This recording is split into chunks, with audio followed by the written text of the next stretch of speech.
Hello বন্ধুরা, সবাইকে কালী পুজো আর দিওয়ালির অনেক অনেক শুভেচ্ছা। আজকে আমরা আমাদের গ্রামের বাড়ির কালী পুজো আপনাদের সাথে শেয়ার করব। তো আমরা সবাই রেডি হয়ে গেছি আর কিছুক্ষণের মধ্যে আজ আমরা যাচ্ছি আমাদের গ্রামের কালী পুজো দেখতে।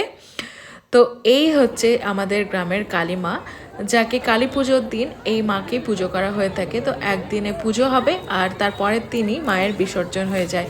কিন্তু এই মন্দিরের মধ্যে আমাদের মায়ের পুজো করা হয়, নিত্য পুজো করা হয়ে থাকে। মায়ের কোনো বিগ্রহ নেই, শুধুমাত্র কালী পুজোর দিনে বিগ্রহ তৈরি করা হয়।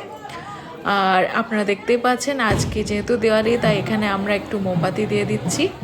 আর এখানে তৈরি করা হচ্ছে মায়ের ভোগ। সারা রাত ধরে আজকে মায়ের ভোগ এখানে তৈরি করা হবে আর পুজো শেষে ভোর রাতে এই ভোগ সবাইকে বিতরণ করা হবে। তো তার জন্য রাত থেকেই এখন থেকে আমাদের শুরু হয়ে গেছে খাবার তৈরি করার কাজ।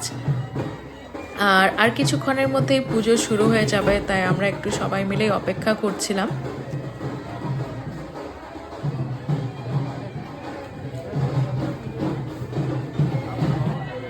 মায়ের যে মূর্তিটা রয়েছে এই মূর্তিটাকে আর কিছুক্ষণের মধ্যেই বার করা হবে।